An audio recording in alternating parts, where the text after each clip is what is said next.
যে সমাজে ভুঁড়ির ইজ্জত নেই সেই সমাজ অধঃপাতে গেছে। ফিটনেস নিয়ে একেবারে গণবাতিক তৈরি হয়েছে। ফিট বাইকগ্রস্ততে সমাজ একেবারে ছেয়ে গেছে। সকালে সূর্য উঠতে না উঠতেই ছেলে বুড়ো নারী শিশু রোগা মোটা লম্বা পেটে সবাই লেগে পড়ল ফিটনেস ধরে রাখার কাজে। কেউ হাঁটছে, কেউ ছুটছে, কেউ ব্যায়াম করছে, কেউ সাঁতার কাটছে, কেউ যোগা করছে। কেউ শিকার করে খাবে না, তবু তাদের শরীরচর্চার বিরাম নেই। ফিট থাকতে ভোগী মানুষ বৈরাগী হয়ে যাচ্ছে। 22 বছরের শুটকো দামড়া বেটা ছেলে দুধ চিনি ছাড়া গ্রিন টি খাচ্ছে। 19 বছরের ন্যাকা মেয়েকে পাটালি খেতে দিলে সে আঁতকে উঠছে। নেমন্তন্ন বাড়িতে ক্যাটারার মোট নিমন্ত্রিতর জন্যে আধখানা করে নলেন গুড়ের রসগোল্লার ব্যবস্থা করলেও সব শেষ হচ্ছে না।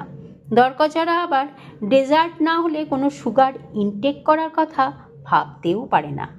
লোকে বাদাম চিবুচ্ছে গুড কোলেস্টেরল পাবে বলে। ভেবে দেখুন একবার, খাদ্য বলে এদের কাছে কিচ্ছু নেই, সবই পথ্য, শরীরকে ফিট রাখতেই খাওয়া।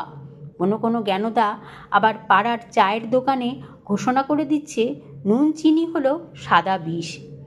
সাদা পাউরুটির বদলে কালো পাউরুটিতে দোকান ছেয়ে গেছে।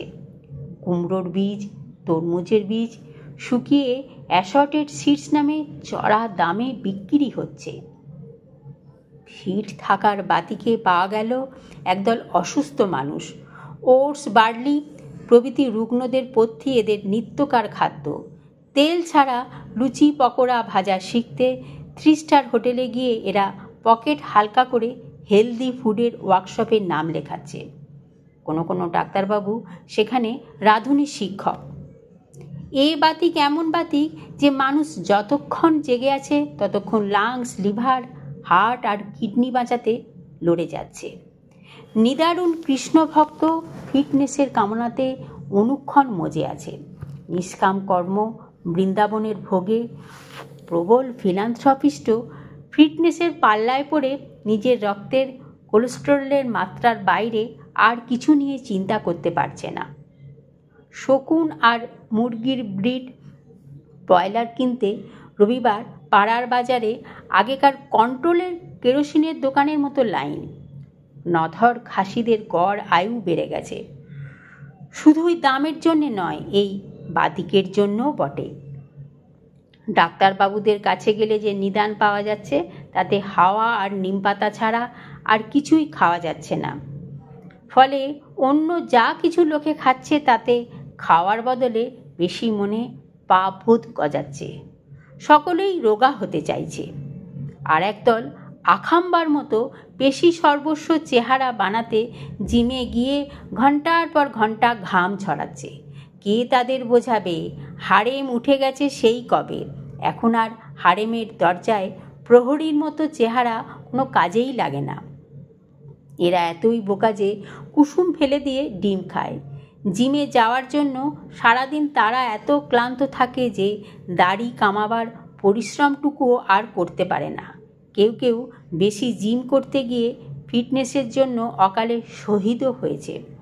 কেউ আর হাওয়া খেতে কিংবা খাবার হজম করতে বা খিদে বাড়াতে হাঁটে না, সকলে ফিট থাকতে হাঁটে। সামর্থ্য আছে, তবু খাওয়ার ইচ্ছে চেপে দিতে খাবারের বদলে পাউডার জলে গুলে খাচ্ছে। ফুড সাপ্লিমেন্ট তাদের কাছে হয়ে গেছে প্রিন্সিপাল ফুড। বড় মাছের দিকে তারা এমনভাবে তাকায় যেন মূর্তিমান হার্ট অ্যাটাক বা ক্যান্সারকে দেখছে। প্রচুর দাম দিয়ে ছোট মাছের নামে অনেকটা কাঁটা আর কটা মুড়ো কিনছে। সকলেই পরিশ্রমী, কেউ আলসে নেই। সেই সমাজের উন্নতির কোনো চান্স নেই। পরিশ্রম করে কি হয়?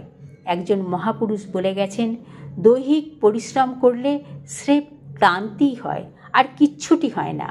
এই ফিটনেস বাতিকের চক্করে সকলে দিনের শুরুতেই প্রবল পরিশ্রম করে ক্লান্ত হয়ে পড়ছে, আর তারপর সারা দিন সেই ক্লান্তি নিয়ে রুটিরুজির কাজ করতে যাচ্ছে। দিনের শুরুতেই পরিশ্রম করে যারা ঝরঝরে হয়ে যাচ্ছে বলে মনে করে তারা আসলে আত্মপ্রবঞ্চনা করে।